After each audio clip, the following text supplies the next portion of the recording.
Om Ajnanatirandasya Jnananjana Shalakaya Chakshurunmilitam Yena Tasmai Shri Guruve Namah Shri Chaitanya Manobhishtam Sthapitam Yena Bhutale Swayam Rupa Kadamayam Dadati Sapadantikam Vandeham Shri Guru Shri Yuta Padakamalam Shri Gurum Vaishnavam Shrirupam Sagrajatam Sagradagunatam Vitam Tam Sajivam Sadvaitam Savadutam Parijana Saitam Krishna Chaitanya Devam Shri Radha Krishna Padam Saranalita Shri Vishakhavitam Sha He Krishna Karuna Sindhu Dinabandhu Jagatpate Gopesha Gopika Kanda Radha Kanda Namaste तप्त कांचन गौरांगी राधे वृंदावनेश्वरी वृषभानुसुते देवी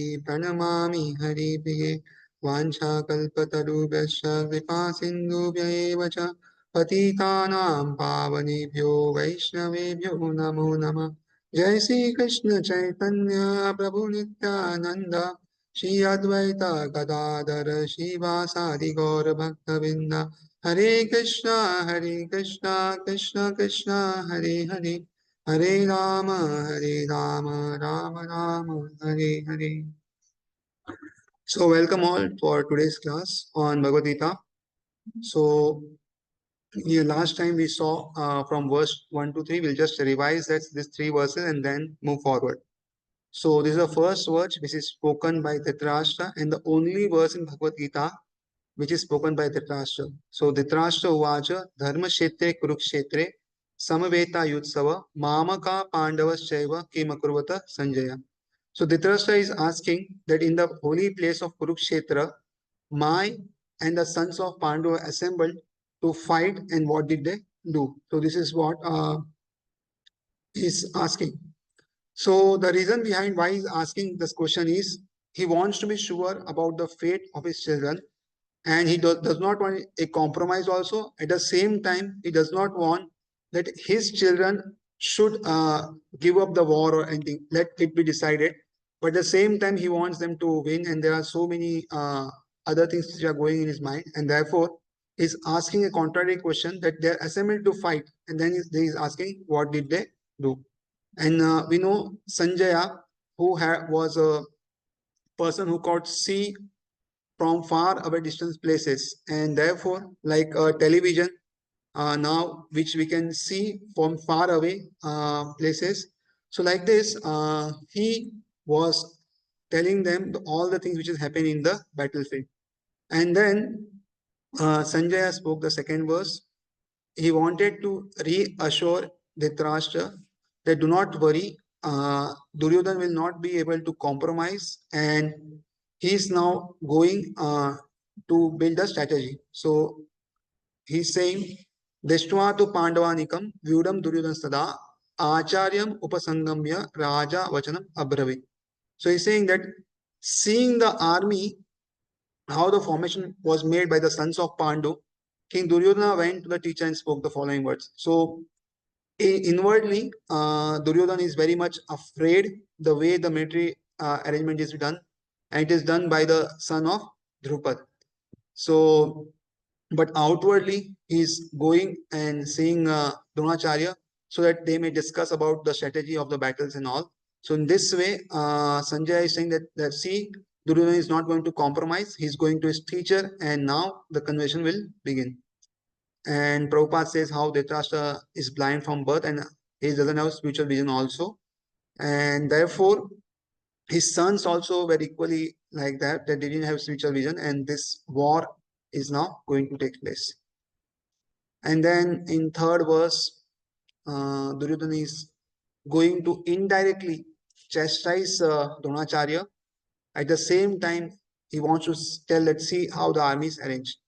पश्यतां पाण्डुपुत्राणाम् आचार्य महतीं च मुं व्यूढं द्रुपदपुत्रेण तव शिष्येन धीमता. So he's saying, O my teacher, behold the great army of sons of Pandu, so expertly arranged by your intelligent disciple, the son of Drupad. So here Duryodhana very expertly is at one side telling what is the situation, and on the other side is chiding the Dronacharya that see your disciple which you have trained is now working against us. He's on the opposite side.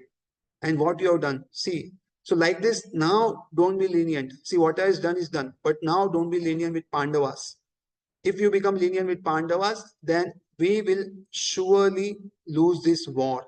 And therefore, in a very diplomatic way, he doesn't say that Drishtadumna has arranged. He says the son of Drupada, because Dronacharya had enmity with Drupad and he was with war, and Duryodhana knew it very well, and he wanted to incite anger in the mind of Dronacharya, and therefore he spoke as follows. And now, last time we saw the whole story of Drupad and all, how they became enemies and all. So now from verse number 4, we will start for today's class. So from verse number 4, what Duryodhana will do, he will first tell what are the main the army, the main military commanders from the opposite army, or like the main batsmen of the cricket team, or something like what we can say. He will introduce them one by one, and then he will tell who are the best from his side also. In this way, from both the parties, he will now tell. So, verse number 4. Atra shura maheshasha bhimajuna samayudhi yuddhano viratascha drupadascha maharatha. Here, in this army are many heroic bowmen equal to fighting to Bhima and Arjuna. Great fighters like Yuddhana, Virata, and Drupada. So, purport, even though Dushtadumna was not very important obstacle in the face of Dronacharya's very great power in military art, these are were many others who were the cause of fear. They are mentioned by Duryodhana as great stumbling blocks on the path of victory, because each and every one of them was as formidable as Bhima and Arjuna. He knew the strength of Bhima and Arjuna, and thus he compared the others with them. So for Duryodhana, he knew that Drishtadumna is not a very formidable person. The only one problem was Drishtadumna had the boon to kill Dronacharya, and he was born to kill Dronacharya, and therefore, if Dronacharya was to be dead, was to be killed, it was Drishtadumna who could do this. Nobody else could do this. And secondly, if we see here, the first name which Duryodhana takes is Bhima, and second is Arjuna. So Duryodhana was very fearful of Bhima, and he knew very well, if somebody can kill me in the battlefield, it will be only and only Bhima. None other can kill. And from the childhood, if we see, Duryodhana had so much enmity with Bhima that in the childhood only, they were just growing, that point, he fed them a poisonous cake, and somehow Bhima survived. And not only did he survive, his energy increased to 10,000 elephants. So itself is a very good story. I think sometimes later we'll discuss the how Mahabharata started and all the history behind the Mahabharata and everything. In this we'll do this all things. But for time being, so Bhima and Arjuna were the main fighters in the side of Pandavas, and Duryodhana knew it very well, and therefore is comparing all others with Bhima and Arjuna. And therefore his fear is being now shown. Further, verse number 5. Dishtaketuश्चेकिताना काशीराजस्य वीर्यवान् Purujit Kunti भोजश्च सैभ्यश्च नरपुङ्गवा.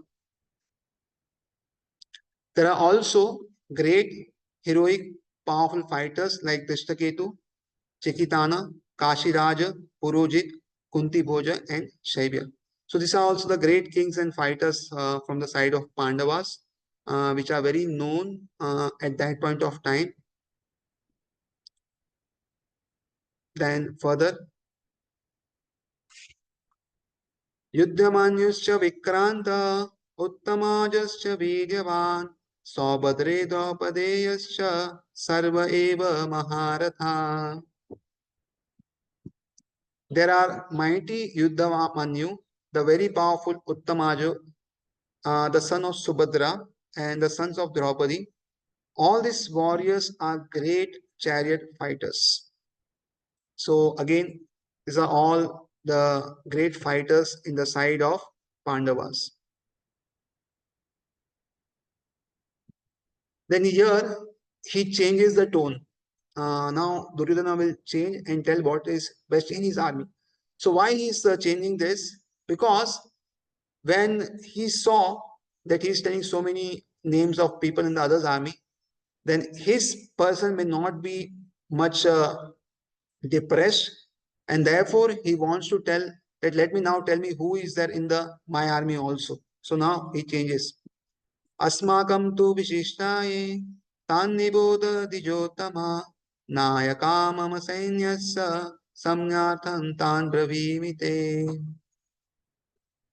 But for your information, O best of Brahmanas, let me tell you about the captains who are specially qualified to lead my military force. So now, because all are hearing, others are also hearing, now he's saying that let me tell you who are there in my side and who are qualified to lead my military force. They are not ordinary persons, they are special people.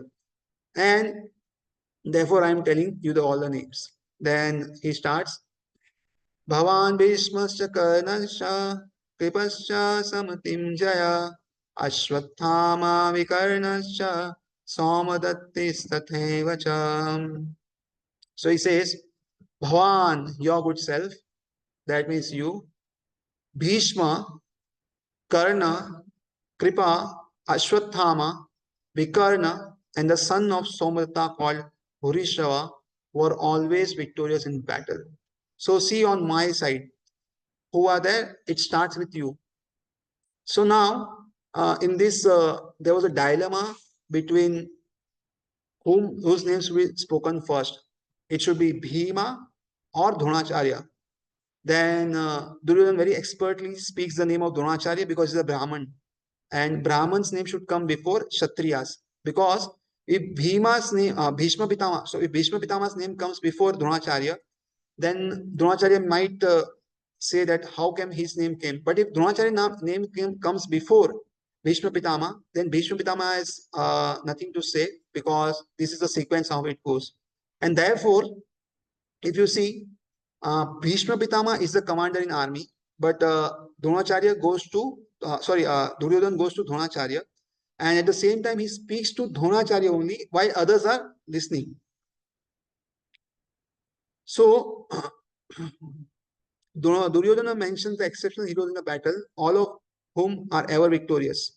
Vikarna is the brother of Duryodhana, Ashwathama is the son of Dronacharya, and Somadatti or Bhurishava is the son of King Bahalikas.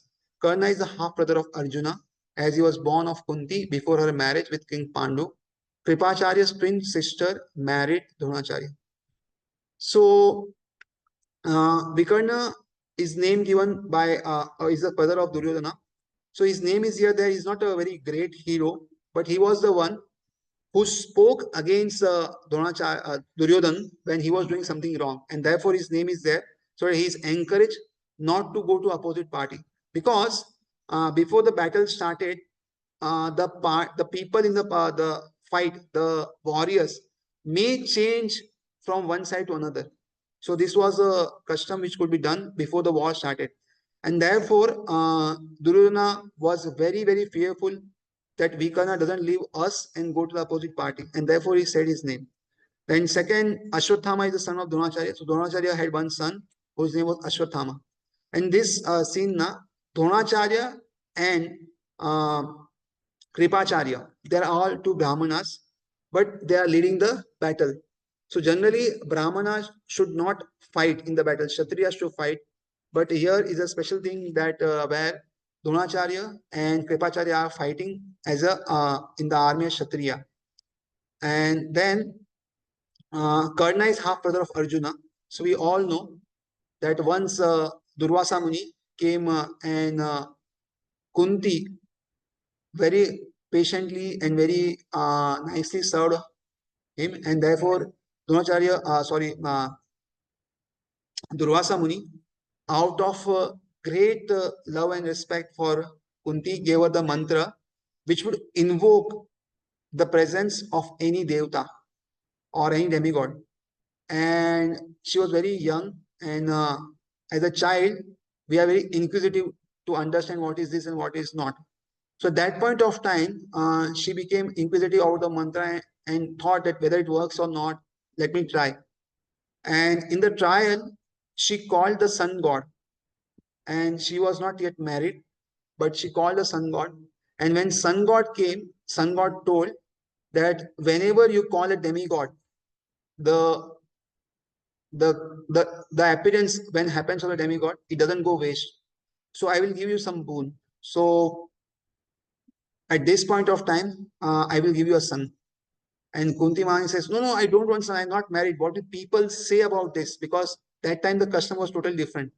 You cannot have a child if you're not married. And that also there were so many customary things.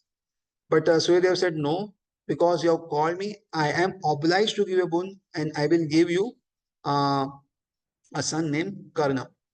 So at that point, Kuntivani was in a fix and she could not do much. And therefore, because Karna came to her by the will of providence, so she left Karna in the river, and Karna then further goes to a different family. And in this way, the first son of Kunti Mahani is actually Karna and not Yudhishthira Maharaj. He was born before this only, before marriage. And therefore, Krishna tried many times to tell Karna, you should not fight with Duryodhana, you should change. If you change your stance, na, the whole fight can be stopped. But Karna never listened to Krishna, and therefore this huge fight kept on.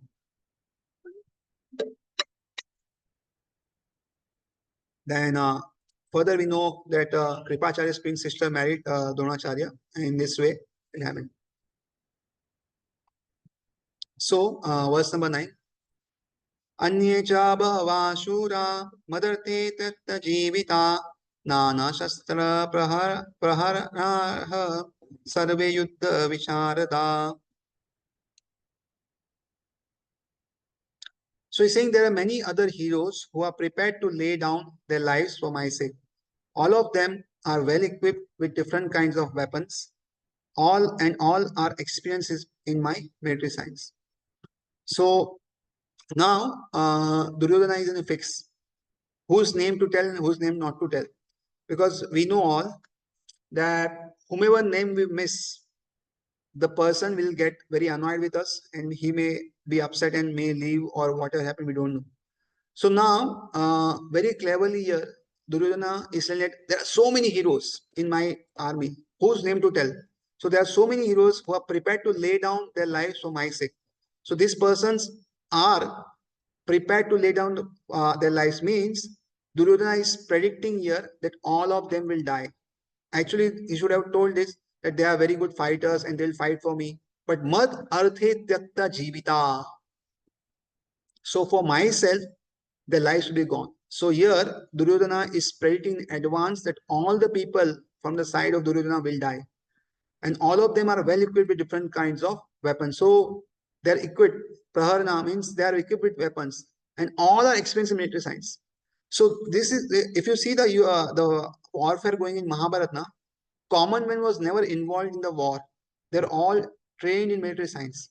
Like in today's time, if there's an emergency, the common people, they are also taken in the army and they are told to fight for the country's sake. Whether you know how to fight or not, that's not the problem. You should fight. But that was not the case in Mahabharata. The common citizens were protected. Whoever wins, common citizens are protected by dharma, and only the people who are warriors will fight from both the sides. As far as others are concerned, like Jayadatta, Kritavarma, and Shalya, all are determined to lay down their lives for Duryodhana's sake. In other words, it is already concluded that all of them would die in the battle of Kurukshetra for joining the party of the sinful Duryodhana. Duryodhana was, of course, confident of his victory on account of the above mentioned combined strength of his friends.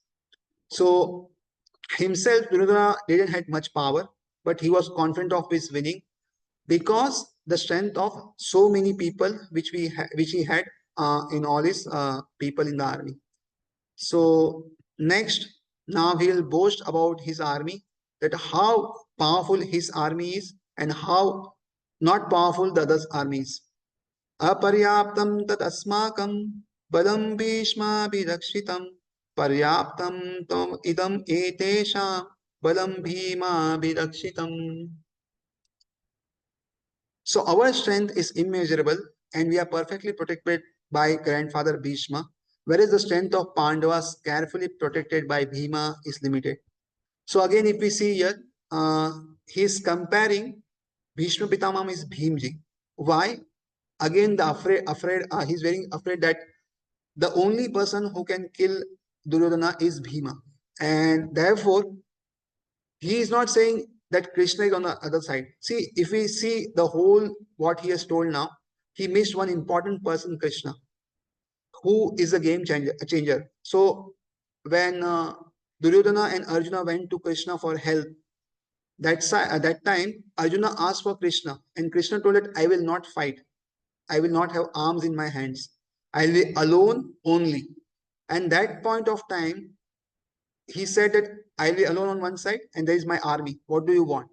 So Arjuna chose Krishna himself, whereas Duryodhana chose the army. And this army was not ordinary army. It was equipped with all types of weapons and it was called Narayan Sena. It was a very powerful army.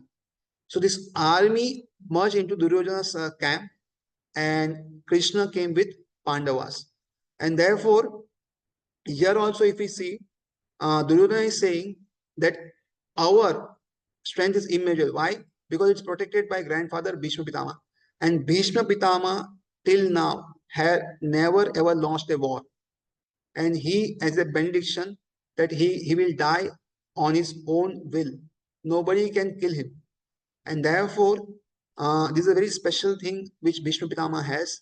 Whereas Pandavas do not have such boons, but there's a unity in Pandavas. Like if we see Karna, he told that I will not fight till the time Bhishma Pitama is there because I will fight and he will take all the credit. So he came after 10th day of the war. Whereas this Bhima and all were so united that Bhimji took 3 vows. And the first vow he took was, I will kill all the 100 sons of Dhritarashtra. It's all Duryodhana, all the 99 other sons. And all of them cooperated so that Bhima's vow is fulfilled. And then he took other 2 vows also that he will kill Dusasana and then Duryodhana also. And in a special way, which is mentioned, very ghastly way. So these all vows are together and they are binding force. Whereas here, if you see in the Kaurava side, all had their own agendas. Some were thinking that if Duryodhana wins, then we have a better chance to rule the kingdom and then we'll see what will happen. But here, if you see Pandava side now, all were on the same page that Dharma should win and we should all rule according to the Dharma. So here in an estimation of comparative strength is made by Duryodhana. He thinks that the strength of the armed forces is immeasurable, being specifically protected by the most experienced general, grandfather Bhishma. On the other hand, the forces of the Pandavas are limited, being protected by a less experienced general Bhima, who is like a fig in the presence of Bhishma. Duryodhana was always envious of Bhima because he knew perfectly well that if he should die at all, he would only be killed by Bhima. But at the same time, he was confident of his victory on account of the presence of Bhishma, who was a far superior general. His conclusion that he would come out of the battle victorious was well ascertained. So in this way, because of the strength of Bhishma Pitama, if we see, Duryodhana was very much satisfied. And if we know now the birth of Bhishma Pitama, how it took place. So Bhishma Pitama's original name is Devrat, and he's the son of Shantanu and Gangadevi. So it's a very powerful combination, very powerful combination. And Shantanu is the king of that time, and Gangadevi is being cursed from Swargaloka to come to this earthly planets for some reasons, and therefore she marries Shantanu, but on one condition, that Shantanu will never ever ask what Gangadevi is doing. he has to just follow what Ganga Devi is doing. He would not never question. So whenever they used to have a child, what Ganga Devi used to do is to draw the child in the Gangas. So she would literally kill the child after the birth. So it happened once, twice, thrice, fourth, fifth time. Ultimately, Shantanu Maharaj was very, very much hurt, and he told that these are our children. Why are you killing them? Why are you killing them? And when Devrat was born, that was the time it happened. And therefore, Ganga told that now, because you have asked me, this child will remain here and I will go back. Because the condition of marriage was that you will not ask what I am doing. But because you asked me, let me tell the condition. There's these 7 children which I have killed. They are the sons of Vasus, and they were cursed. And they told me that whenever we take birth, you please send us back to the heavenly planets. And that's what I did. I am Ganga Devi, and so I have sent them back to their original place. And this 8th one, he was the main culprit, and he was specially cursed to stay longer. So, anyways, he would be there here. So now let him be here. Then Shantanu Maharaj told him that, see, you are from the celestial beings, so why don't you take Devrat and train him in the military science? And therefore, Ganga Devi took Devrat to heavenly planets and where he was trained. So therefore, Devrat had such immense power and such celestial weapons that nobody would dare to defeat him. And after some time, we know Ganga Devi went, and then Shantanu was again, he fell in love with Satyavati. And his father had a condition that his children, Satyavati and Shantanu's children, would only become the king. And this was told to Shantanu, and he was very much disturbed. He told that we have worthy king in the form of Devrata. Why to have all this? So he left. But when Devrata came to know about the situation, he went to the father and told him that do not worry, I am taking a vow. I will never ever get married, and I will never ever take the throne of Hastinapur kingdom. So in this way, these vows were given to the father, and therefore his name changed from Devrata to Bhishma Pitama, because these are the Bhishan vows. These are the vows which are very, very dreadful. Even Devtas would not dare to take such vows. So he took the vows, and therefore his name became Bhishma Pitama. And from there on, all the journey starts in the birth of Pandu. We'll discuss sometimes in between, or sometimes how they're all born, because the birth itself, the birth of Pandus is very, very divine, very celestial. They are not orderly born as we are, and each one of them is a very, very powerful person in itself. So we'll discuss this sometime. But as far as Bhishma Pitama, we've discussed in length how his name came and what was his previous thing. So because of the strength of Bhishma Pitama, Duryodhana was boasting. And then again, Duryodhana is thinking that I am boasting Bhishma Pitama so much, others may get discouraged and they may think that we are of no value. So again, in a political way, Duryodhana again others, he's motivating others also. Let us see how. अन्येषु च सर्वेषु यथाभागम् अवस्थिता भीष्ममेवाभिरक्षन्तु भवन्तः सर्व एव हि. All of you must now give full protection to Grandfather Bhishma as you stand at your respective strategic points of entrance into the planets of the army. So, purport, Duryodhana, after praising the prowess of Bhishma, further considered that others might think that they had been considered less important. So others may think that we are not so important. So why are we fighting and all? So this is what others were thinking. And there, so as is his usual diplomatic way, he tried to adjust the situation in the above words. So we all know how Duryodhana is. And so he tried to adjust the situation in the way now he's praising them that do not worry, you are also very important. So he emphasized that Bhishma Dev was undoubtedly the greatest hero, but he was an old man. So everyone must specially think of his protection from all sides. So Bhishma Dev is a very formidable warrior, but we know that he's old now. And he may fight in one place, and the army or someone may attack from the opposite side.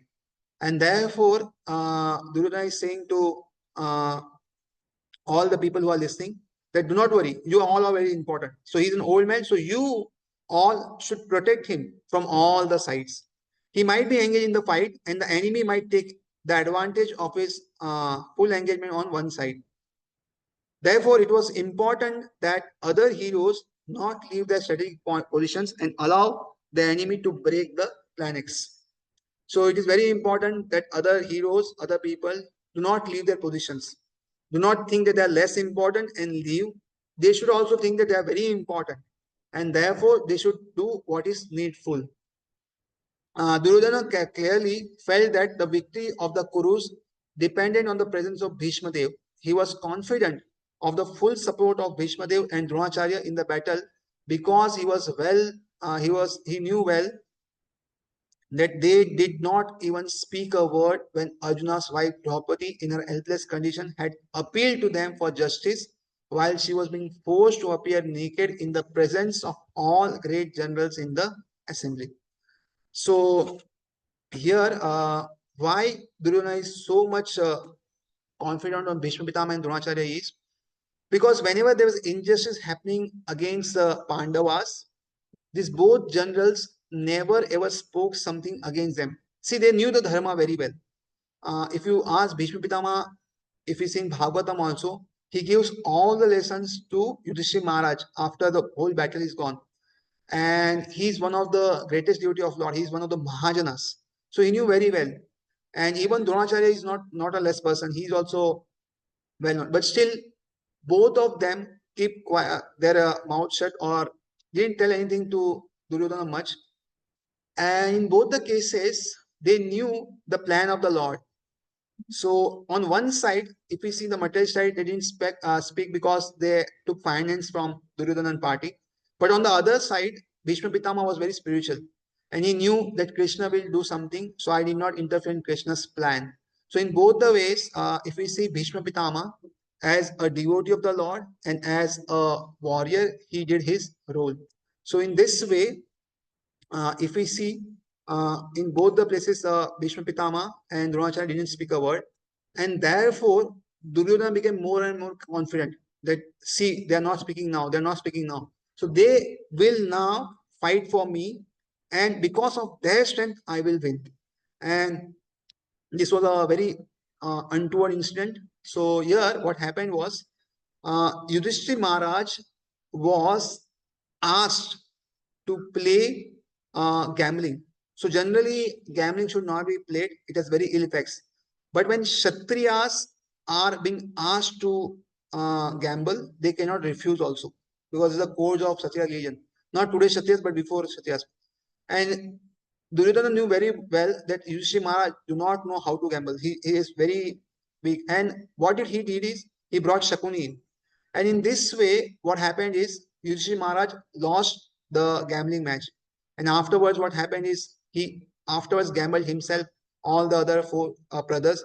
And then he also gambled Draupadi. And in all times he lost. He lost very badly. And afterwards, what Duryodhana and Dusan did is, they told Dusan that bring Draupadi now because she is not now the wife of Yudhishthira Maharaj and five Pandavas because he has lost her. So let us make her naked and do whatever is needed so that she is disgraced. And in that condition, nobody spoke much. Even the Pandavas did not spoke. At the last moment, what Draupadi did is, she took a whole shelter of Krishna and Krishna protected her. So this is the incident which is happening here. And in that condition, we see Bhishma Pitama and Dronacharya did not speak much. And therefore, now also if we see, they will not speak much and the battle will begin. And therefore, now we see, although he knew that the two generals had some sort of affection for the Pandavas, he hoped that these generals would now completely give it up as they had done during the gambling performance. So the favorite student of Dronacharya was Arjuna, and same Bhishma Pitama loved the Pandavas like anything, and he protected them every time when there was a danger. And therefore, they had so much affection for the Pandavas, and Duryodhana knew very well, but he was thinking that now they will leave all the affection and they will fight vigorously. So this was all the what was going on in the mind of Duryodhana. And in the next verse, what happens now is after hearing so much from Duryodhana, Bhishma Pitama and Dronacharya all knew very well what is Duryodhana speaking, how he is speaking, and what is in the mind. Because they are the great diplomats and they have trained Duryodhana. So now Bhishma Pitama doesn't want to hear much. He wants that now it's enough. And so now he will blow his conch shell to declare the war. That now let us start the war. So that Duryodhana is being overjoyed because he's depressed inside. So Bhishma Pitama wants to motivate him that do not worry, I am with you. Let's fight the war. Let's go on. And what is the symbol of that? We'll start the war by blowing the conch shell. So this is the typical way how Kshatriyas fight. So next verse number 12. Tasya Sanjayan Harsham Kuru Vriddha Pitamaha Simanadam Vinodachay Shankham Datmo Pratapavan. So then Bhishma, the great valiant grandson of the Kuru dynasty, the grandfather of the fighters, blew his conch shell very loudly, making a sound like the roar of a lion, giving Duryodhana joy. So Bhishma Pitama is a valiant grandson of the Kuru dynasty, the oldest of all and the powerful of most of all. And he blew his conch shell very loudly. So what was his motive? So that Duryodhana would feel joyful. So in this, there are two things we should consider. Conch shell is a representative of a spirituality, and whenever we do arti, we blow the conch shell. So this also means that indirectly Bhishma Pitama is saying to Duryodhana, and I will fight with my whole might. I will do the needful. But do not worry, you will not win this war. That doesn't mean that I will compromise anything. I will never compromise anything. But at the same time, you should know who is there on the opposite side. Krishna is on the opposite side. And the Pandavas are all virtuous. And therefore, you will not be able to win this war. But at the same time, I will not let you down. I will do whatever I can in my best efforts. Purport, the grandson of Kuru dynasty could understand the inner meaning of the heart of his grandson Duryodhana. And out of his natural compassion for him, he tried to cheer him by blowing his conch shell very loudly. So, befitting his position as a lion. So, Bhishma Pitama knew what is going on in Duryodhana's mind. And out of his natural compassion, see, this is the uh, aspect of a spiritual person. He knows very well Duryodhana is wicked, but at the same time, he has compassion for the wicked person only also. So when we also grow in our spiritual journey, we should know whether our compassion is increasing or not, whether divine qualities are increasing or not. If the divine qualities does not increase with our spiritual inclinations and our increase in our japa or reading or whatever spiritual practices we do, then we should understand that there is some problem in our practicing of bhakti. Because the natural symptoms of bhakti is one naturally becomes kind to others, compassionate to others. And we've seen Bhagavad Gita, wherever Krishna speaks of knowledge, wherever Krishna speaks of things which are needed for a devotee, there are spiritual qualities. He doesn't tell that you should remember all the 700 slokas, you should pronounce the slokas very nicely, your pronunciation should be very good. He doesn't speak like this. He speaks always of the qualities that you should be humble, prideless, manitvam, adambitvam. These all qualities he speaks again and again and again. And some themes we will see that Krishna repeats again and again. And why does he repeat some themes? Because he wants us to imbibe this in our life. Like in second chapter, we'll see the difference between body and soul, which will speak. Then how we should deal with difficulties in life, how we should not be demotivated when there are difficulties in life. So this theme will speak again and again and again. and then different qualities we should imbibe. This theme also he'll speak again and again. So like this, there are some themes which he will again and again focus, so that we are in tune with this.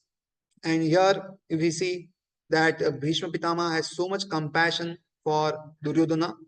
Although Duryodhana is a very wicked person, but still he has compassion, and indirectly by the symbolism of conch shell, he informed his depressed grandson Duryodhana that he had no chance of victory in the battle because the Supreme Lord Krishna was on the other side. But still, it was his duty to conduct the fight, and no pains would be spared in that connection. So again, what we see is Bhishma Pitama knew very well, and he's telling that do not worry, Duryodhan, you will never ever win the battle. But still, in the spirit of war, let us start the fight. And then Bhishma Pitama started, then others also started their conch and bugles and everything, so that all are speaking that we are all ready. Tata Shankascha Bhairyascha Panavanaka Gomukha Sahasaiva Abhyanta Sasaptastu Mulobhayat. So thereafter, conch shells, drums, bugles, trumpets, and horns were all suddenly sounded, and the combined sound was tumultuous. So all of them uh, simultaneously sounded. Sahasa, all of sudden, and Abhaya Eva Abhaya Hanyanta. That means where simultaneously there was a big, big, big combined sound of all the things. And there are different things, Pavanaka, small drums and kettle drums, Gomukha, the horns. So all of things were then being blowed, so that uh, all knew very well that the war is going on, and all wants to motivate each other, and this is the way they do. And now, if we see the hero is entering, the camera is now shifting from the sides of Duryodhana's party to the sides of Krishna's party. So from the Kurus, the cameras is now going to shift to the Pandavas. And the first time, if we see now, Krishna and Arjuna are going to enter now. तथा श्वेतेर्हये युक्ते महति शान्दने स्थितौ Madhava पाण्डवश्चैव Divya शङ्खौ प्रदद्मतु. On the other side, both Lord Krishna and Arjuna, stationed on a great chariot drawn by white horses, sounded their transcendental conch shells. So now Krishna and Arjuna has come, and they are seated in the chariot. White horses are there. And now, if we see, Krishna has become the chariot driver of Arjuna. So this is a very special thing, and it always motivates me to become devotee of Krishna. That Krishna is the supreme personality of Godhead. Still, he has become the chariot driver of Arjuna. This is very, very rare. See, no boss will become your driver. Suppose you are driving a car, and you are the boss of the car. Will you become a driver and tell, I am becoming a driver? You all become my co-passengers, so you sit behind and you tell me how to go, where to go. You tell me. So if we are the boss, we'll tell them where to go, where not to go. And this also, if we understand what is a chariot driver in the war field, we'll understand how it goes. So in the war, when the war is going on, so one side is Arjuna, who is he's standing tall and fighting, and beside sitting is Krishna. So how will they communicate that Arjuna, if he wants to communicate to Krishna that he wants to go left, right, or straight? So if he speaks, Krishna will not be able to hear because there's loud voices going on. So how they do? They kick the chariot driver. So if they want to go to left, he will kick on the left side. If he wants to go on the right, he will kick on the right side.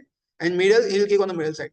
So literally, Krishna is taking kicks of Arjuna, and Arjuna is kicking Krishna. So this is absolutely phenomenal. See, no other devata or no other demigods or no other lord will take kicks of their servants or devotees like the way Krishna took in the whole battlefield of Kurukshetra. And this is very, very special, very special. And this is the way Krishna is being introduced. See, generally, if you see any movies, any places where the big rally is happening, how the most important person is introduced, there will be some music, there will be drama, lots of people will be around him. There will be some song glorifying that person, and so many things will be happening. But here, if we see Krishna and Arjuna, how they are entering the battlefield. So Krishna is seen as a chariot driver, and Arjuna is sitting behind and he's standing. And now he will order Krishna what to do next. Whereas the hero of the whole war is Krishna. Because of the direction of Krishna, they won the whole war. And we'll see so many incidents like Jayadatta, how he was killed. And Arjuna, without asking Krishna, took the vow that tomorrow I will kill Jayadatta. And after taking the vow, how Krishna orchestrated the whole thing. It's fabulous. It's fabulous. So every time Krishna comes and rescues Pandavas in so many ways. So he's the actual hero, but he's become a chariot driver. And so he's now entering. Purport. In contrast with the conch shell blown by Bhishma Dev, the conch shells in the hands of Krishna and Arjuna are described as transcendental. So this is another thing that when the conch shell was born by Bhishma, it was like ordinary. But when Krishna and Arjuna are blowing the conch shell, they are told that these are transcendental. So they are not of this world. That also means that they have the blessings of the divine, so that they will definitely win. The sounding of the transcendental conch shells indicated that there was no hope of victory for the other side because Krishna was on the side of Pandavas. Jayastu Pandava Putranam Yesham Pakshi Janardana. So the way the conch shells were blown, it indicated that there is no hope of victory for the other side. So seeing this only, their hearts will be shattered, which we'll see in the next verses. And there is no hope. Actually, if we see, there is no hope for the Duryodhan party to win. With all the signs, the place which is chosen, all is against the Duryodhan party, which we can see. Victory is always with persons like the sons of Pandu, because Lord Krishna is associated with them. So we should be very much assured that whenever we take side with Krishna, see, temporarily we may see that lot of injustice happening, we may are not victorious, and so many things we see. But ultimately, we should see that when we take hands with Krishna or we are with Krishna, our victory is guaranteed.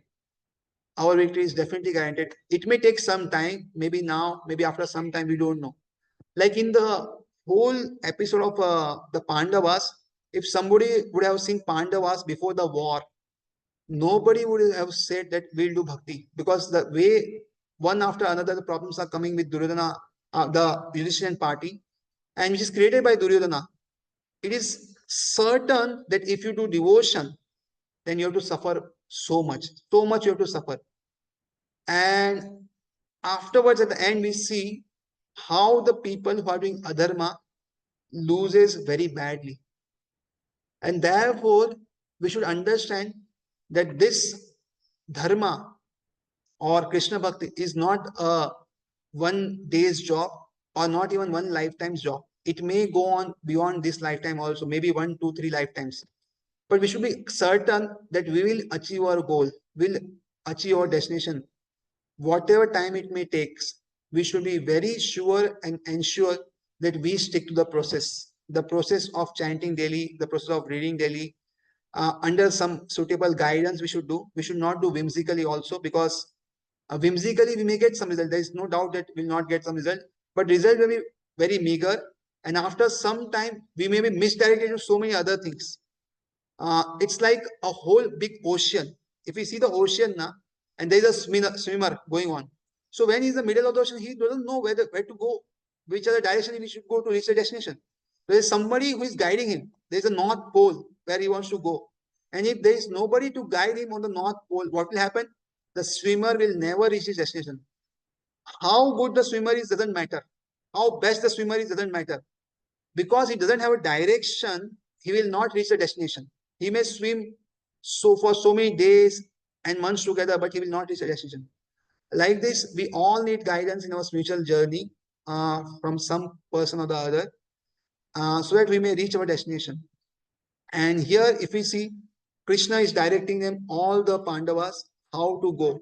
And second, we should also have faith on the direction. See, if we see when the Yudhishthira Maharaj and all were going through so many problems, they didn't ask Krishna, "Oh, we are doing your bhakti. Why we are in such problem? Now, why we are facing such problem or not?" They accepted as it is, and they just moved on, one problem after other, one problem after other. They just moved on, and they were grateful to Krishna. They were never revengeful that, "Oh Krishna, how can you do this to me?" They're always grateful to Krishna. And this way, they were devoted bhaktas of Krishna. And this is the way we should also live. We should never underestimate the power of Krishna or question that why you are doing this to me. Why you are doing this to me? We should have faith that something or other good is going to happen. And I don't know, but I have faith that Krishna will do good with me. I am his or her, I am his devotee, and therefore he will protect me. And in this way, here also we see Jayestu Pandava Putranam Yesham Pakshi Janadana, because Janadana, Krishna is with him, therefore there is no problem, and they will definitely win. So in this lifetime, maybe our body may be lost, but the journey we are concerned is journey of the soul. And the soul has to reach the super soul or Krishna, and that is what we should do. So victory is always with the persons like the sons of Pandu, because Krishna is associated with them. And wherever and whenever the Lord is present, the goddess of fortune is also there, because the goddess of fortune never leaves alone without her husband. So most people worship Lakshmi, but they leave Narayan because they only want Lakshmi. But what here Krishna or what Prabhupada is saying is, wherever there is Krishna, then the goddess of fortune will always be there, because goddess of fortune never ever leaves Krishna or his husband. And therefore, victory and fortune are awaiting Arjuna, as indicated by the transcendental sound produced by the conch shell of Vishnu. Therefore, we should understand that victory and fortune are waiting Arjuna. So we should be very sure that Arjuna and party will definitely be victorious. And not only they'll be victorious in a big way. We should always think in that way. And even fortune is also awaiting to them. So beside that, the chariot on which both the friends were seated had been donated by Agni, the fire god, to Arjuna. And this indicated that the chariot was capable of conquering all sides wherever it was drawn over the three worlds. So beside this, who has given the chariot is Agni Dev. So this is also very special, because Agni Dev has given the chariot. It is capability of going to all directions, and this is another symbol why Pandavas will win. So now different names of the conchs are given, which are there with different persons. Panchajanyam Rishikesho Devadattam Dhananjaya Paundram Dadmo Mahashankam Bhima Karma Vikodara. Lord Krishna blew his conch shell called Panchajanya. Arjuna blew his, the Devadatta, and Bhima, the voracious eater and performer of herculean tasks, blew his terrific conch shell called Paundra. So here we can see how each of the Shankar which they blew had its own name. So this is a specialty of Vedic culture, where the flag has a special symbol, the chariot is very special for each person, and even the conch shell has its name. So when we see the battle between in the Ramayana also, so once what happened was, Bharat Maharaj was coming to the jungle and wanted to meet Ramji, and lot of commotion was coming. So Ramji told Lakshmana, go on the tree and see who is coming. So when Lakshmana saw, he saw that there is a flag, and just seeing the flag, he could understand that Bharat Maharaj is coming with all his army. So these are significance, just that by just seeing the flag, one could understand who could come. So the relation was very personal actually. If we see everything as his name, very things are very personal, And this is the way it should be taken on. And here also see, Lord Krishna is referred as to as Rishikesh in this verse because he's the owner of all senses. So now one more thing can be done. There are so many names which describe Krishna, and there are so many names which describe Arjuna. Like here, Krishna is told as Rishikesha. Here, it could have written that Panchajanyam Krishna and Devadattam Arjuna, but both have given a different name. So Panchajanyam Rishikesha and Devadattam Dhananjaya. So if we see the whole Bhagavad Gita and even Bhagavatam, different names are ascribed to Krishna and Arjuna and our different personalities, depending on what they do and what is the need at that point of time. So here if we see, Krishna is referred as Rishikesh because he's the owner of all the senses. So he's the owner of senses and therefore he is known as Rishikesh. The living entities are part and parcel of him, and therefore the senses of living entities are also part and parcel of his senses. So this is one thing we should imbibe in our life, that we are part and parcel of Krishna. We are a soul, atomic particle of soul, and we are always part and parcel of Krishna. That is, a living entity can never ever become God. If somebody speaks like we can become God, we never ever accept this thing, because living entity doesn't have the power to even control his own life in this lifetime. So how can he become God? God is beyond three modes, and God has so much power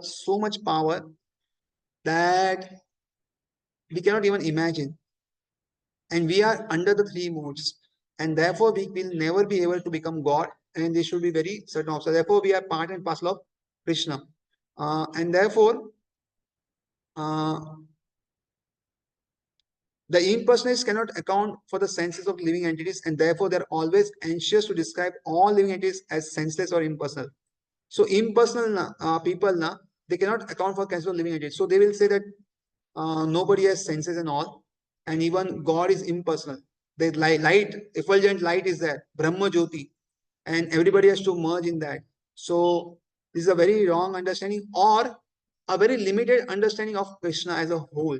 So there are three levels of understanding. The lowest is the Brahma Jyoti, the second highest is Paramatma, and the final is Bhagwan. So these are three stages in which God is to be known, and Brahma Jyoti is the lowest of all. The next is Paramatma, who is living in our heart, and the highest is Bhagwan, the Supreme Personality of God, which we are learning.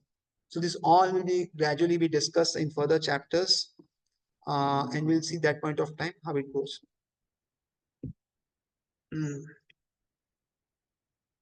The Lord, situated in the hearts of all living entities, directs the senses, but he directs in terms of surrender of the living entity, and in case of a pure devotee, he directly controls the senses. So, the more we surrender to Krishna, the more we'll get guidance from Krishna. So, it is proportionate to our surrender how we can progress. Like a good teacher will guide a good student if the student is more surrendered. Like if we see in school colleges also, there are some students who are pegged for the teachers, and the teachers will take some extra classes after the original class is gone. They'll take some tuitions, or he will guide him separately also apart from the main classes. Why? Because the student is sincere. So the more we are sincere in our surrender to Krishna, Krishna will make plans so that we can go faster and move in a way which is more better than others. So here also, if we see, this aspect is told that because he sees the surrender of the living entity, and in case of pure devotee, he directly controls the senses. So the more pure we become, the more we are connected with Krishna, and the more we are connected with Krishna, the more he directs us. And this is the way it should be, that gradually we should be able to surrender more and more in our daily lives, and our lives are molded by the words of Krishna. The way we work, the way we do our things should be in guidance with Guru, sadhu, and shastra. These three things should guide us in our life. And this should not be separate. So Guru will guide us according to Shastra and God, and the God will also speak or say something which is according to Shastra. He will not tell us to do something which is not according to Shastra. And Sadhu also will do the same. And in this way, we should take the combined things. And therefore, when we do bhakti in our whatever path we want, we should always consult Guru, Sadhu, and third, we should always consult with Shastra. So we should read on a regular basis whatever time we have, maybe 10 minutes, 15 minutes, or if we have more time. But we should read regularly and gain knowledge from Shastras and then confirm with the Sadhus or Gurus that is my knowledge proper. And therefore, after the end of each chapter about Bhagavad Gita also, we have presentations from the students. That after every chapter, the students are made to present the chapter of what did they understood of whole chapter. And I think you all will be very much excited to give your presentations on the chapter. And sometimes you also have exams depending on how inquisitive the students are or how deep they want to go. But at least for us, I think we'll all have presentations. And I think all are very much ready for it. That after the chapter 1 is completed, we'll have presentation for chapter 1. And likewise for every chapters, we'll have short presentation from each other person who is inspired and is ready for it. Because that will help all of the students also to get involved in it deeper, and whatever shlokas are there, whatever teachings are there of Bhagavad Gita will go deep into the heart. And if we present, what happens is when we just hear, most of the time it's passive. Sometimes we understand, sometimes we not. But when we are made to present things, then we have to go in depth, because then we don't have any choice that we may just go. So we'll have some presentations also. Further, here on the battlefield of Kurukshetra, the Lord directly controls the translated sense of Arjuna, and thus the particular name of Rishikesh. The Lord has different names according to different activities.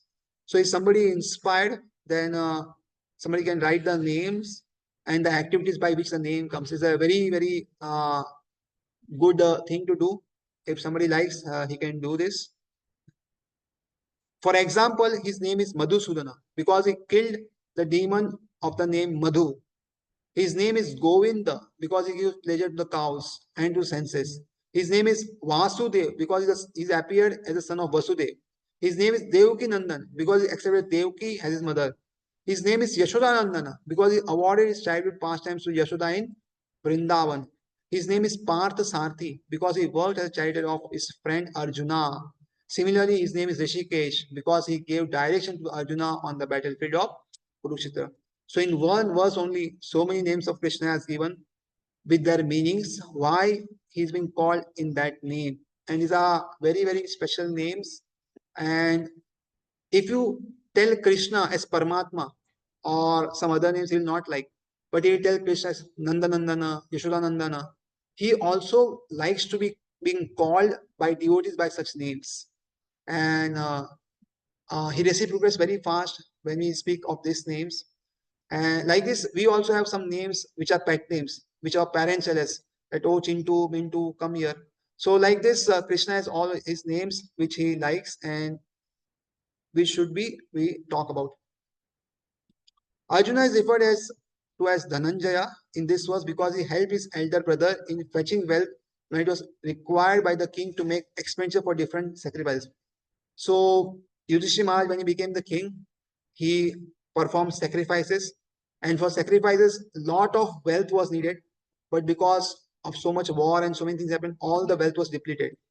And therefore, he asked Arjuna to fetch wealth. And Arjuna did the needful. He went with Krishna and brought so much wealth that one of his name became Dhananjaya, that he gave dhana or wealth to his elder brother, Yudhishthira Maharaj, for sacrifices. Similarly, Bhima is also known as Vikrodhara because he could eat as voraciously as he could perform Herculean tasks such as killing the demons Hidimba. So Bhima is also known as Vikrodara. So there is one special fire which is burning in his stomach. So whatever he eats gets digested very fast. So he cannot do Ekadashi like what devotees do most of time. So he's being there is one Ekadashi which he does, which is called Bhishma Ekadashi, which is done by all the devotees also. So he's very special because Bhima had the strength of 10,000 elephants. And I think we discussed previously, or I don't know. So 10,000 elephant means what? What do you mean by the strength of 10,000 elephants? So you put one elephant after another in a line.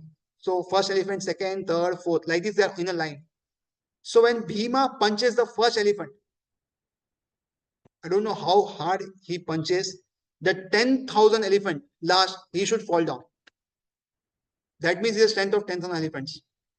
So you may understand what may happen of the first elephants which are in the line. So that is the strength which he had. And not only the strength which he could do Herculean tasks also. Like he killed so many demons. And so many times he saved Pandavas from so many troubles because he had that strength. And therefore, he's known as Vikrodara. And killing of Hidimba. So there was one demon in the forest and he killed him and then he married his sister and had a son from her. So this is the story of Hidimba. So the particular type of conch shell blown by the particular personalities on the side of Pandavas, beginning the lords were all very encouraging to the fighting soldiers. So whatever the Pandavas they blew the conch shell, they're very encouraging for the fighting soldiers. On the other side, there were no such credits, nor the presence of Lord Krishna, the supreme director, nor that of the goddess of fortune. So they were all predestined to lose the battle. And that was the message announced by the sounds of conch shells. So on the other side, there was no such credit. Krishna is also not present.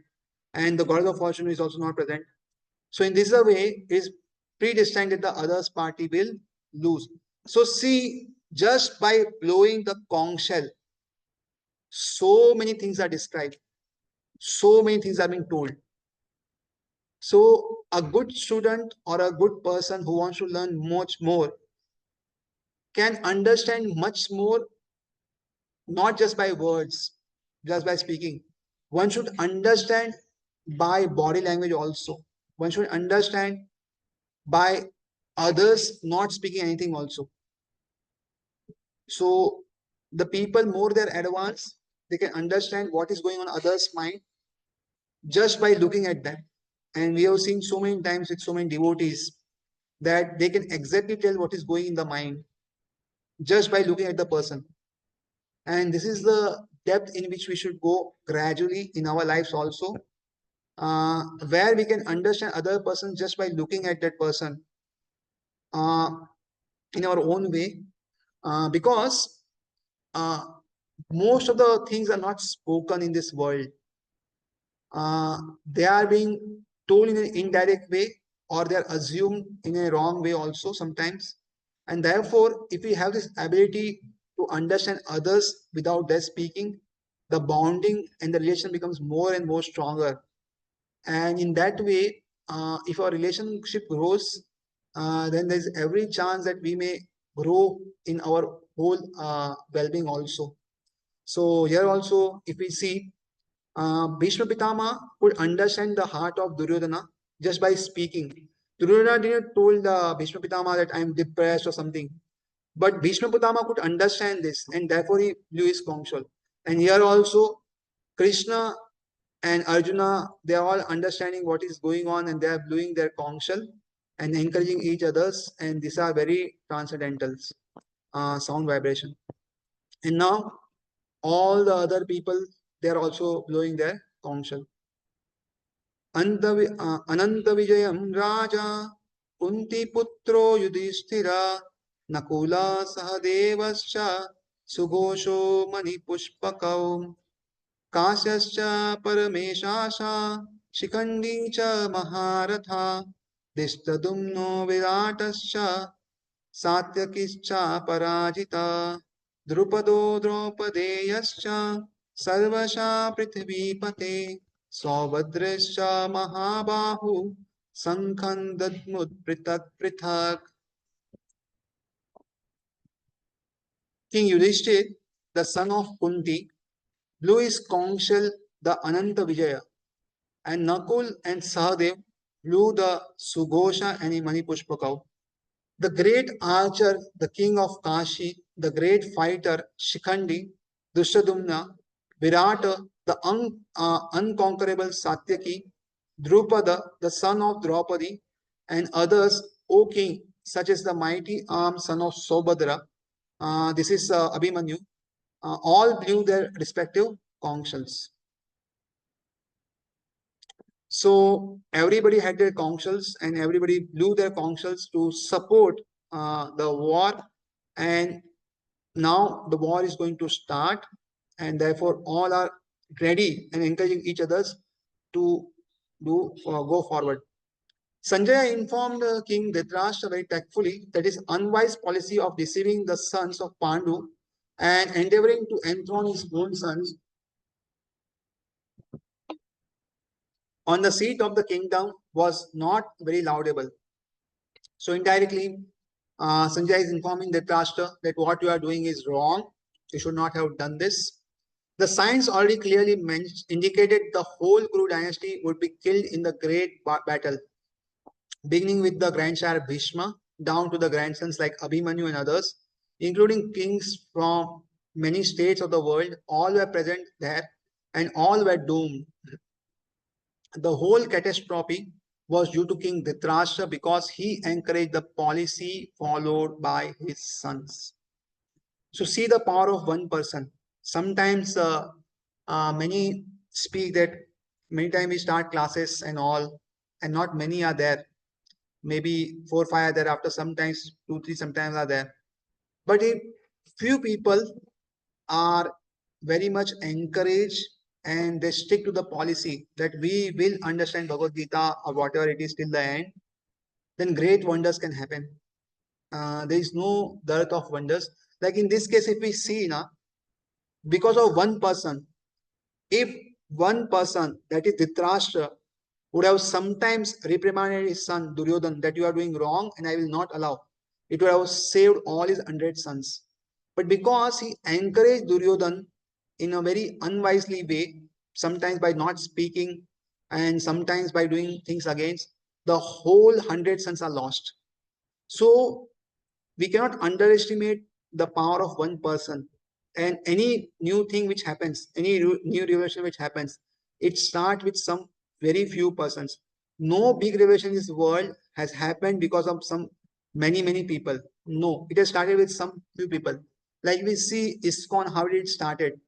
Prabhupada uh, tried very much in India to give Krishna Bhakti to everybody. He had Bhagavad Gita, Bhagavatam. He had written the first canto and all.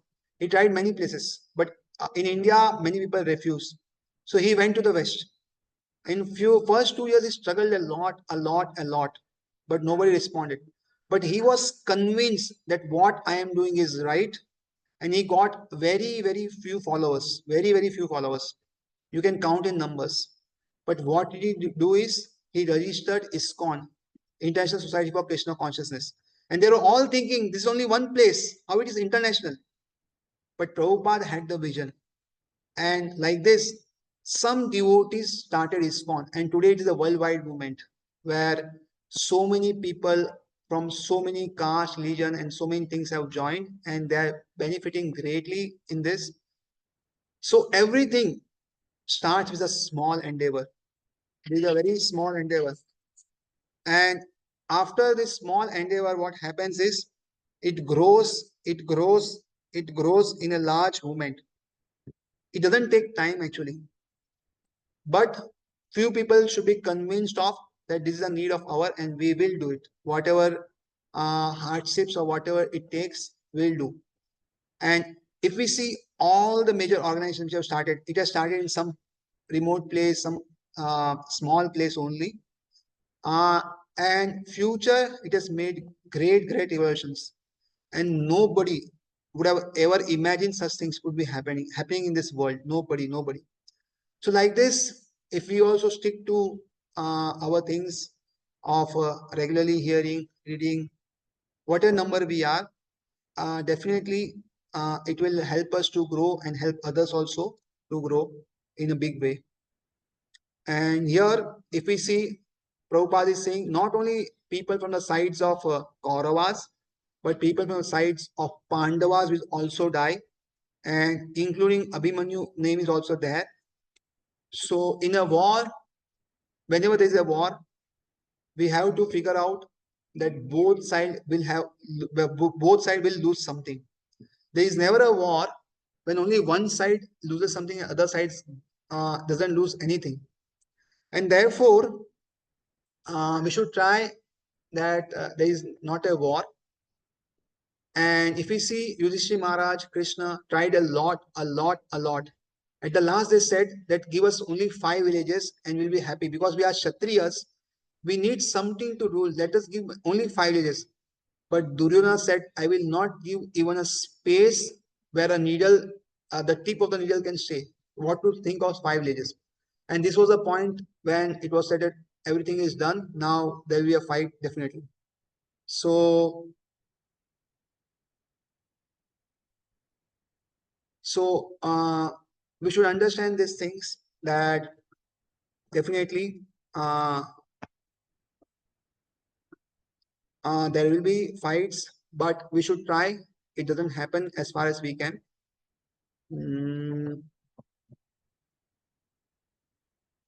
And now from 19 verse and onwards, I think we'll see next class. If somebody has any questions or doubts, we can take, or we'll end this class for today.